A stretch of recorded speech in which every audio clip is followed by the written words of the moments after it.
ఆస్తి గురించే చంపేశారు అనేసి టాక్. అది డబ్బు, మదము, ఈ రెండింటి గురించే ప్రాణాలు పోతున్నాయి. డబ్బు పిచ్చి ఎక్కువైపోయింది మనుషులకి, మద పిచ్చి ఎక్కువైపోయింది, కామం ఎక్కువైపోయింది. ఈ రోజులలో ఎక్కడ బ్రతుకుతున్నాం, ఏం బ్రతుకుతున్నాం, ఎవరి విషయం వాడిది, ఎవరి పర్సనల్ లైఫ్ వాడిది రాబాయి. నీకు నచ్చుతుందా, నచ్చిందా, నువ్వు జీవితాన్ని సాగించు, నచ్చలేదా వదిలిపాడాయి. అంతేగా నేను చంపే అంత ఎవరేం చేస్తారు.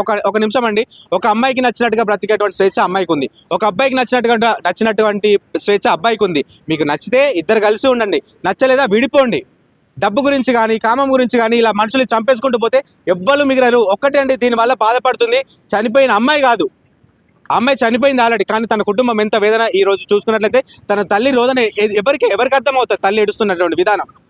అతను ఇంటి పక్కనే ఉంది, మళ్ళీ ఒకే ఇంట్లో వాడు ఇల్లరికం వండుకుంటూ నీ తల్లిదండ్రులు ఒప్పుకోనప్పుడన్నా నువ్వు పెళ్లి చేసుకోకుండా ఉండాల్సింది ఉండే. అంటే విషం తాగుతాను అని చెప్పి బెదిరించి అమ్మాయిని పెళ్లి చేసుకున్నాడు. అవును, సో దాని గురించి ఏమంటే అప్పుడు ఆయన అదే ప్రేమ అదే చెప్తున్నా నేను. ప్రేమ గురించా పెళ్లి గురించా మాట్లాడట్లేదండి. ప్రేమ ఉంది అని అంటే వాడు చంపడు. ఇంకా అక్కడ ప్రేమ ఎక్కడ అయింది? పెళ్లి చేసుకున్న అది. ఇంకొకటి ఏంటంటే లవ్ మ్యారేజెస్లో జరుగుతున్నాయి, అరేంజ్ మ్యారేజ్లో జరుగుతున్నాయి హత్యలు. ఏ మ్యారేజ్ గురించి మాట్లాడట్లా నేను, ఏ లవ్ గురించి మాట్లాడట్లా. పెళ్లి అయిన తర్వాత కూడా ప్రేమించుకున్న వాళ్ళు ఉన్నారు, ప్రేమించుకొని విడిపోయిన వాళ్ళు ఉన్నారు. ఇక్కడ విడిపోవడమా కలిసి ఉండడమా, ఈ రెండు మాటలే మాత్రమే మనం మాట్లాడుకోవాలి. చంపడం మాత్రం జరిగినా కానీ ఇక మీదట ఎవ్వడు ఏ పోలీసుడు వచ్చి చంపినా ఇప్పుడు వీడు చంపాడండి, మరి ఎవరేం చేయలేకపోతున్నారు కదా. అలాంటప్పుడు వాడిని కూడా తిరిగి చంపేయండి.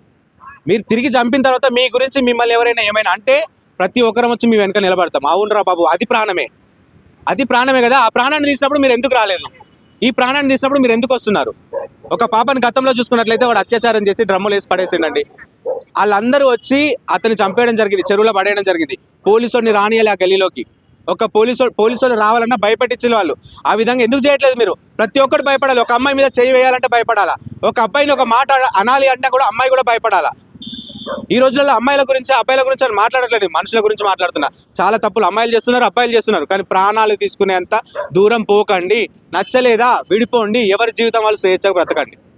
సమాజం గురించేనండి ప్రతిదీ జరిగేది. సమాజంలో విలువల గురించి వాళ్ళేమనుకుంటారో వీళ్ళేమనుకుంటారో ఎవరి జీవితం వాడు చూసుకుంటే బాగుంటుంది.